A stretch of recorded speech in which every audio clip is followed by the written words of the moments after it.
প্রথমেই আমার শতকোটি প্রণাম নিবেদন করছি কর্তৃপক্ষ শ্রী বাবাদাস চৌধুরী। এখানে উপস্থিত সারা ভারতবর্ষ তথা পৃথিবীর নানা প্রান্ত থেকে আগত কর্মীদাদাদের যথাযোগ্য স্থানে আমার শতকোটি প্রণাম, শুভেচ্ছা, সারা আনন্দিত জয় করুন। আমি এসেছি উত্তর পূর্ব ভারতের পার্বত্য রাজ্য ত্রিপুরা থেকে। শ্রী বাবাদাদার আদেশে সাহস করে দাঁড়িয়েছি আপনাদের সামনে আমাদের রাজ্যে ঠাকুরকে নিয়ে এবং সৎসঙ্গর যে কর্মকাণ্ড চলছে সে ব্যাপারে কিছু আলোক করার উদ্দেশ্যে। ত্রিপুরা মূলত একটি পার্বত্য রাজ্য, পাহাড়ি বাঙালি মিলিয়ে প্রায় 40 লাখ মানুষ সেখানে বাস করে। কিছুদিন আগে সেখানে রেল যোগাযোগ ব্যবস্থা চালু হয়। এর আগে পর্যন্ত আমাদের আকাশপথই ছিল বহিরাজ্যের সঙ্গে যোগাযোগের একমাত্র রাস্তা, যে কারণে ত্রিপুরার অধিকাংশ সৎসঙ্গী পরিবাররাই দেওঘর এসে আচার্য দর্শন করার সেই সৌভাগ্য থেকে বঞ্চিত হতো। কিন্তু আমাদের পরম সৌভাগ্য যে শ্রী শ্রী বর্দা থেকে শুরু করে আচার্যদেব, শ্রী শ্রী দাদা, শ্রী শ্রী বাবা দাদা এবং ঠাকুর পরিবারের অন্যান্যরা অহেতুক দয়ায় বারে বারে আমাদের সেই পার্বত্য রাজ্যে ছুটে গেছে। সেই পাহাড়ি রাস্তার সমস্ত কষ্ট সহ্য করে একদম প্রত্যন্ত এলাকায় পৌঁছে গেছেন। যারা তার দর্শন আকাঙ্ক্ষায় অপেক্ষা করে বসেছিল তাদের দর্শন পিপাসা মিটিয়েছেন। আমরা সকলে ইষ্টে যুক্ত থাকার প্রেরণা পেয়েছি। ঠাকুরকে ধরে জীবনটা আনন্দময় এবং সফল করে একটা রাস্তা খুঁজে পেয়েছি। শ্রী শ্রী বর্দা, আচার্য শ্রী শ্রী দাদা এবং শ্রী শ্রী বাবা দাদার একান্ত ইচ্ছায় ও আশীর্বাদে আমাদের রাজ্যে এখন অব্দি প্রায় 80টা কেন্দ্র মন্দির গড়ে উঠেছে। তাদের ঐশী প্রেরণায় লক্ষ লক্ষ দীক্ষা হয়েছে। আচার্য শ্রী শ্রী দাদার আশীর্বাদে কিছু বছর আগে সারা ত্রিপুরা কর্মী দাদারা মিলে প্রায় 1 লক্ষের উপরে দীক্ষা এক টার্মে দিয়েছেন। এছাড়াও বিভিন্ন সময় কর্মী দাদার উপর 5000, 1000 দীক্ষা আশীর্বাদ হয়েছে। শ্রী শ্রী বাবা দাদার ঐতিহাসিক সে দীক্ষা পরিক্রমার সময় 25,000 উপর দীক্ষা হয়েছে, যা পরবর্তী সময় তার আশীর্বাদে 40,000 পৌঁছে যায়। এরকম এক দীক্ষার জোয়ার হয়ে গেছে আমাদের রাজ্যে। সেই গণদীক্ষার প্রভাব আমরা সমাজে তখনই পরিলক্ষিত করেছি যে এই গণদীক্ষা এবং সংহতির কারণে আমাদের রাজ্যের মাটিতে দাঁড়িয়েই ভারতবর্ষের কোন এক প্রধানমন্ত্রী সর্বপ্রথম ভরা জনসভায় শ্রী শ্রী ঠাকুরকে প্রণাম করে তার ভাষণ শুরু করলেন। এই গণদীক্ষা এবং সংহতির কারণেই সরকার আমাদের আগরতলা থেকে দেওঘর অব্দি সরাসরি রেল যোগাযোগ স্থাপন করলো। ত্রিপুরা বিশ্ববিদ্যালয়ের কর্তৃপক্ষ সেই বিশ্ববিদ্যালয়ের লাইব্রেরিতে শ্রী শ্রী ঠাকুরের সমস্ত বাণী গ্রন্থের রক্ষণাবেক্ষণ ব্যবস্থা করলেন, যাতে বিশ্ববিদ্যালয়ের ছাত্রছাত্রীরা তার বাণীর কথাগুলি জানতে পারে। আমাদের ত্রিপুরায় এক সময় উগ্রপন্থার খুব সমস্যা ছিল, মানুষ আতঙ্কিত থাকত। সরকার নানাভাবে চেষ্টা করছিল সেই উগ্রপন্থাকে দমন করার। আজকে উগ্রপন্থা প্রায় নেই বললেই চলে। তার জন্য সরকারি যেরকম প্রচেষ্টা রয়েছে, প্রশাসনিক কর্তা ব্যক্তিরা নানা স্থানে প্রকাশ্যে বলেন যে স্বচ্ছকারী গণদীক্ষার ভূমিকা বিশেষভাবে রয়েছে এই উগ্রপন্থা দমনে। পাহাড়ি বাঙালি সম্পর্কটা আশানুরূপ ছিল না। আজকে সৎসঙ্গী গুরু ভাইদের মধ্যে পাহাড়ি বাঙালি গুরু ভাইদের যে সম্প্রীতি ভালোবাসার সম্পর্ক, তা ত্রিপুরা যে শান্তি স্থাপন করতে বিশেষ ভূমিকা রেখেছে। শুধু তাই নয়, যে জনজাতি মানুষরা, প্রত্যেকটা মানুষেরা তাদের সংস্কৃতির সাথে মদ্যপান, শুটকি মাছ খাওয়া, মাংস খাওয়া মিশেছিল, সে সমস্ত হাজার হাজার পরিবারগুলি ঠাকুরকে ধরে মাছ মাংস ছেড়ে স্বস্তির ব্রত গ্রহণ করে এক দেবময় জীবনযাপন করছে। সকাল বিকাল প্রার্থনা করছে, ছোট ছোট ছেলে মেয়েরা মা বাবাকে প্রণাম করছে। সে অদ্ভুত পরিবর্তন, সমাজের বিবর্তন চলছে। যে 18-19 বছর বয়সের যুবক ছেলেরা এক সময় সন্ধ্যা সময় পাহাড়ে আড্ডা দিত, রাজনৈতিক নেতার পিছনে ঘুরঘুর করতো, নানা তামসিক আনন্দে মেতে থাকতো, সেরকম হাজার হাজার লক্ষ লক্ষ যুবক ছেলে মেয়েরা সন্ধ্যার সময় ঠাকুরকে নিয়ে মেতে আছে, কীর্তন করছে, ঠাকুরকে নিয়ে আলোচনা করছে। এই যে পরিবর্তন, বিবর্তন চলছে, তা আমরা আমাদের রাজ্যে খুব সুন্দরভাবে প্রস্ফুটিত হয়ে উঠছে, আমরা সেটা লক্ষ্য করছি। কিন্তু এত তো দীক্ষার পরে একটা সমস্যা থেকে যাচ্ছিল, যে পরিমাণে দীক্ষা হচ্ছিল সেই পরিমাণে ইষ্টভৃতি বাড়ছিল না। আমরা সবাই চিন্তিত ছিলাম যে এত বিশাল পরিমাণ দীক্ষিত পরিবারকে ঠিক কিভাবে ইষ্টভৃতি করতে উদ্বুদ্ধ করা যায়। ঠিক সেই সময় শ্রী শ্রী বাবা দাদার নির্দেশ ভাস্কর দেওঘর থেকে যে উপযোজনা কেন্দ্র গড়ে তোলার জন্য এবং সেই সাথে সুনির্দিষ্ট কিছু কার্যকরী বিবরণ আমাদের হাতে পৌঁছানো হলো। সেই নির্দেশ পেয়ে সারা ত্রিপুরা কবিতা দ্বারা অত্যুৎসাহে সারা ত্রিপুরায় মেতে উঠলেন এবং 6 মাসের মধ্যে সারা ত্রিপুরায় প্রায় 2000 উপজেলা কেন্দ্র গড়ে উঠল। প্রত্যেক উপজেলা কেন্দ্রে ইষ্টভৃতি সংগ্রহের ব্যবস্থা করা হলো।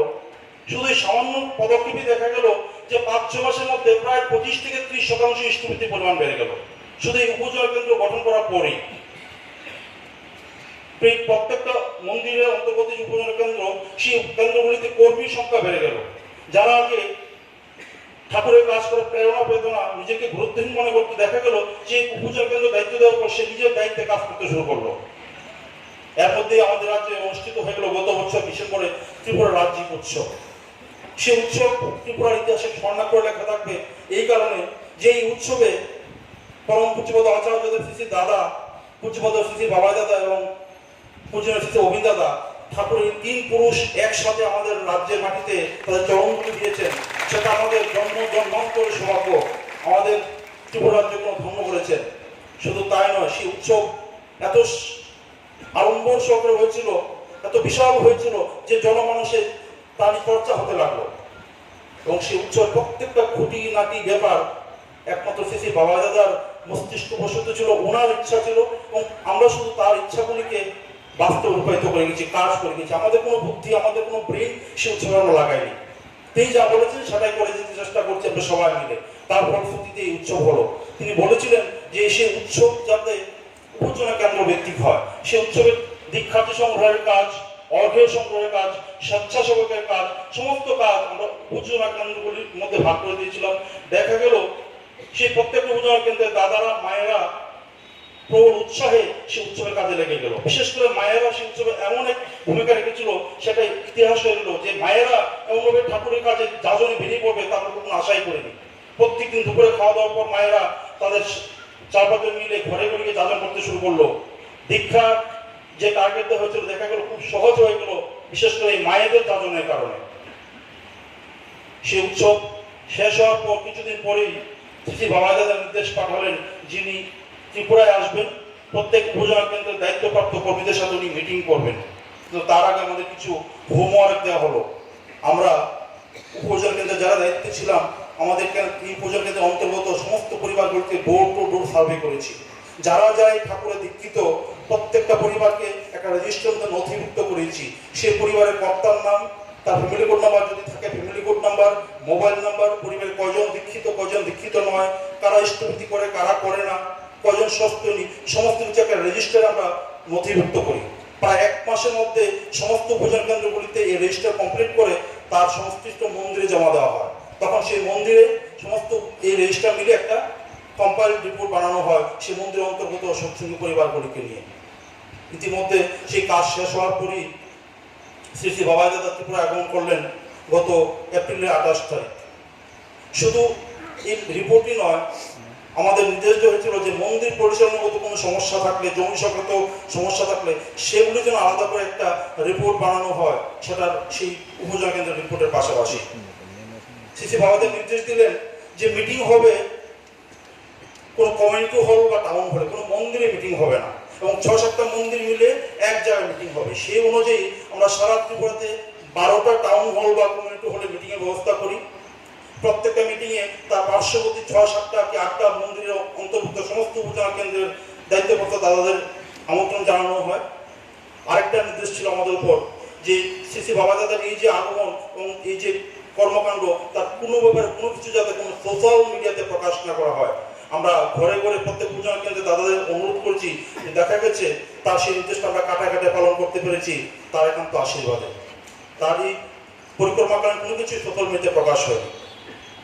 সেই মিটিংয়ে প্রত্যেক উপজেলা কেন্দ্র থেকে 2 জনের উপস্থিত পূর্ব নির্ধারিত করা ছিল এবং প্রত্যেক কেন্দ্র মধ্যে থেকে 6-7 জন তাদের যার রেজিস্টার নিয়ে উপস্থিত ছিল এবং সেই রেজিস্টার একটা কপি শ্রী বাবা দাদার হাতে দেওয়া হয়েছিল। তিনি সেই মিটিংয়ে উপস্থিত থেকে সে রেকর্ড ধরে ধরে প্রত্যেক উপজেলা কেন্দ্রের দায়িত্ব যাদেরকে দাঁড়া করে তাদের সাথে সরাসরি কথা বলেছেন। তাদের সেই এলাকায় কজন পরিবার দীক্ষিত, কজন ইষ্টভৃতি করে, কজন করে না, সেই ব্যাপারে বিস্তারিত তথ্য নিয়েছেন। জানার পর উনি একটা টার্গেট দিলেন আমাদের যে পরিবারগুলি ইষ্টভৃতি করে না তাদের মধ্যে অন্তত 50% পরিবারকে এই পূজা উৎসবের আগে ইষ্টভৃতি পরায়ণ করে তোলার জন্য। কিভাবে করতে হবে তার জন্য উনি একটা গাইডলাইন দিলেন। বললেন যে অন্তত বন্ধের দিনগুলিতে, রোববার এবং অন্যান্য সরকারি বন্ধের দিনগুলিতে আমরা ছোট ছোট টিম করে, দাদারা মায়েরা টিম করে প্রত্যেকটা ঘরে ঘরে যেন যায়, গিয়ে তাদের প্রথমেই যারা ইষ্টভীতি করে না তাদেরকে ইষ্টভীতি করার জন্য আমাদের মতো করে যেন উদ্বুদ্ধ করি। একবার নয়, বারে বারে, যতক্ষণ তার ইষ্টভীতি না করে ততক্ষণ বারে বারে যেতে থাকে। সেই ইষ্টভীতির পাশাপাশি প্রত্যেকের ঘরে ঠাকুরের আসনখানি লক্ষ্য করার জন্য উনি আমাদের আদেশ করলেন। যে দেখা গেছে অনেক দীক্ষিত পরিবার তাদের ঘরে ঠাকুরের কোনো আসনই নেই, ছবিই নেই, যাদের ঘরে আছে তাদের ঘরে যথাযথভাবে ঠাকুর আসন নেই। দেখা গেল ঠাকুরের প্রতিকৃতির পাশে কালী, দুর্গা, মহাদেব নানা প্রতিকৃতির ছড়াছড়ি। তিনি বললেন যে ঠাকুর এক ও অদ্বিতীয়, এই বোধটুকু যাতে আমরা প্রত্যেকের মধ্যে বিতরণ করে দিই, যে ঠাকুরের সিংহাসনে শুধু ঠাকুর, বর্মা, বৌদ্ধ, আচার্যদেব এই চারজনই থাকবেন, অন্য কোনো দেবদেবী যাতে না থাকে সে ব্যাপারে সকলকে যথাযথভাবে বোঝানো। আর বললেন যে প্রার্থনা সন্ধ্যার সময় আমরা যা যা কাজে থাকি, যে যেখানে থাকি অন্তত প্রার্থনাটুকু যাতে করি। আর সকালবেলা অন্তত শুক্রবার দিন আমরা পরিবার সবাই মিলে যাতে একসাথে প্রার্থনা করি সে ব্যাপারে নির্দেশ দিলেন। আমরা প্রত্যেকে যাতে ইষ্টভীতির আগে অন্তত 5 থেকে 10 মিনিট নাম ধ্যান করার অভ্যাস করি, সেটা সবাইকে বলতে বললেন। আর বললেন যে রাতের খাবারটুকু আমরা পরিবার সবাই একসাথে মিলে যাতে খাওয়া দাওয়া করি। আমরা সারাদিন যা যা করলাম সেটা প্রত্যেকের সাথে শেয়ার করতে করতে সেই খাবার সম্পন্ন করতে আদেশ করেন, তাতে পরিবারের মধ্যে সম্প্রীতি, ভালোবাসা যাতে বৃদ্ধি পায় সেটা ছিল ওনার লক্ষ্য। আর বললেন যে বছর অন্তত একবার একজনকে যাজন করে ঠাকুরের চরণে নিয়ে আসা প্রত্যেকটা পরিবার যেন দায়িত্ব হয়, সে ব্যাপারে প্রত্যেকটা পরিবারকে তার নির্দেশ পৌঁছে দেওয়া। উনি আমাদেরকে সেই নির্দেশ দিয়ে চলে আসলেন। দেখা গেল যে তার এই মিটিংগুলির পরে বিভিন্ন ছোট ছোট উপজেলা কেন্দ্রের দায়িত্বপ্রাপ্ত দাদারা, যারা এর আগে কখনো নিজে থেকে ঠাকুরের কাজ করার প্রেরণা পায়নি, নিজেকে গুরুত্বহীন মনে করতো, যে ভাবতো যে সেটা ঋত্বিকদার কাজ, কর্মীদের কাজ, দেখা গেল প্রত্যেকেই নিজেকে গুরুত্বশীল মনে করতে শুরু করলো। প্রত্যেকে যার যার দায়িত্ব নিয়ে বেরিয়ে পড়লো। আমাদের কাউকে বলতে হয়নি যে তুমি বেরো, দাদারা মায়েরা যার যার সময় বের করে ঘরে ঘরে যেতে শুরু করলো। আমরা আমাদের উপজেলা কেন্দ্রগুলিতে প্রত্যেকটা ঘরে ঘরে যেতে লাগলাম। দেখা গেল যারা অনেকদিন যাবত ইষ্টভীতি করছিল আর নানা সামান্য অজুহাতে, কারো হয়তো শুক্রবার দিন মাছ মাংস খেয়ে ফেলেছে, সেই ইষ্টভীতি বন্ধ, কারো হয়তো অসহজে ইষ্টভীতি বন্ধ হয়েছে তারপরে শুরু করেনি, সামান্য ছোট ছোট কারণে। কিন্তু কিভাবে সেটা শুরু করতে হবে সেটা জানা ছিল না। আমরা যখন গিয়ে সামান্য কিছু কথাবার্তা বললাম, ওরা খুব খুশি মনে ইষ্টভীতি শুরু করে দিল এবং সেই ঠাকুর আসন ব্যাপারে আমরা প্রত্যেককে বললাম। কিন্তু একটা সমস্যা দেখা গেল যে ঠাকুর আসন বলার পর যখন আবার 20-25 দিন পরে গেলাম, দেখা গেল আসনখানি করা হয়নি। কি কারণে করা হয়নি? জানা গেল যে তাদের কোথা থেকে ছবি কেনা যাবে, কিভাবে করতে হবে, তাদের সেই পদ্ধতি জানা নেই, আলস্য বা বিভিন্ন কারণে করা হয়নি। তখন আমরা নিজেদের উদ্যোগে একটা পদক্ষেপ নিলাম যে আমরা ঠাকুর, বর্মা, বৌদ্ধ, আচার্যদেবের ছোট ছোট বাঁধানো বিগ্রহ নিজেরা খুব কম খরচে বাঁধিয়ে নিলাম। অনেকগুলি সেট একসাথে ব্যাগে করে নিয়ে বেরিয়ে পড়লাম। সাথে সত্যানুসরণ, উপাসনা, সকাল বিকাল প্রার্থনার রেকর্ড মোবাইলে করে এবং ইষ্টভীতির কয়েন অনেকগুলি একসাথে করে এবং কৌটা অনেকগুলি ব্যাগে করে আমরা প্রত্যেক ঘরে ঘরে যেতে লাগলাম। গিয়ে তাদেরকে বললাম যে আপনি যদি রাজি থাকেন আপনাদের আসনটা আমরা ঠিক করে দিতে পারি। ওনারা খুব সানন্দে রাজি হলেন। আমরা তখন আসনের সমস্ত আবর্জনা সরিয়ে সাদা কাপড় আমাদের সাথে নিয়েছিলাম, সেটা বিছিয়ে ঠাকুর, বর্মা, বৌদ্ধ, আচার্যদেবের প্রতিকৃতি বসিয়ে যখন ধ্বনি দিলাম, তাদের চোখে মুখে কৃতজ্ঞতায় অদ্ভুত শিহরণ আমরা লক্ষ্য করলাম। তার কৃতজ্ঞতা চলচল করছিল। তারা ভাবতে পারেনি যে শ্রী বাবা দাদার নির্দেশে কেউ এসে এমনভাবে তাদের ঘরের ঠাকুর প্রতিষ্ঠা করে যাবে। আমরা তাদেরকে চেষ্টা করে কয়েন দিলাম, সাথে কৌটু দিলাম, প্রার্থনার রেকর্ডিংগুলি তাদের মোবাইলে আমরা দিয়ে দিলাম। তারা প্রত্যেকটা পরিবার যাদের ঘরে ঘরে আমরা করেছি তাদের কৃতজ্ঞতার কোনো শেষ ছিল না। পরবর্তী সময় আমরা যখন গেলাম তাদের চেহারায় এবং আচরণে অদ্ভুত পরিবর্তন লক্ষ্য করলাম। একটা পরিবার আমার এখনো মনে দাগ কেটে আছে। যখন ঘরটা ঢুকলাম, অন্ধকার স্বেচ্ছাতে একটা ঘর, সেই মানুষগুলির মধ্যে কোনো একটা বিষণ্ণত ভাব, কোনো মুখে হাসি নেই, মনে হচ্ছে যেন প্রত্যেকটা মনোরোগী। আমরা গিয়ে তাদেরকে ঠাকুর কথা বললাম, ঠাকুরের আসন বসালাম, ধ্বনি দিলাম, ঠাকুরের প্রার্থনা দিয়ে আসলাম। 20-25 দিন পরে যখন গেলাম তখন প্রত্যেকটা মানুষের আচরণ অদ্ভুত পরিবর্তন, সবাই খুব হাসি খুশি এবং ঘরটারও পরিবেশে অদ্ভুত পরিবর্তন। এরকম একটা নয়, অনেকগুলি পরিবার দেখলাম সেই ঠাকুর আসন বসানোর পর, স্কুল চালু করার পর তাদের জীবনটাই যেন পরিবর্তন হয়ে গেছে। সেটা শুধু আমাদের কথা নয়, যারা করছিল তারা নিজের মুখে সে কথা বলছিল। আমি কিছুদিন আগে দীক্ষার প্রোগ্রামে খুব এক প্রত্যন্ত ট্রাইবেল এলাকায় দীক্ষা কাজে গেলাম। সেখানে একটা পরিবার সপ্তমী ব্রতধারী, তাদের ঘরে ঢুকে ঠাকুরের তো সুন্দর আসন। আমি মুগ্ধ হয়ে গেলাম যে এরকম এলাকায় যে পরিবারটি আমরা আশা করি যে মাছ মাংস মধ্যমে অভ্যস্ত থাকবে, তাদের ঘরে ঠাকুরের তো সুন্দর আসন। শুধু তাই নয়, আমি যখন দীক্ষা দিতে পাশের বাড়িতে গেলাম, ওই বাড়ির মা আমাকে চা খেতে বলছিল। ওই দাদাটি আমাকে বলছে, দাদা আপনি চা খাবেন না? বলে কেন ভাই? বলে সদাচার নষ্ট হয়। বলে এটা কি জিনিস? বলে আপনি জানেন না যে ঠাকুর বলেছে যার তার হাতে খেতে নেই। আমার বাড়িতে আমি 8টা থালা কিনেছি, আমার পরিবারের প্রত্যেকের জন্য আলাদা আলাদা থালা, প্রত্যেকে আলাদা আলাদা থালাতে খাওয়া দাওয়া করি।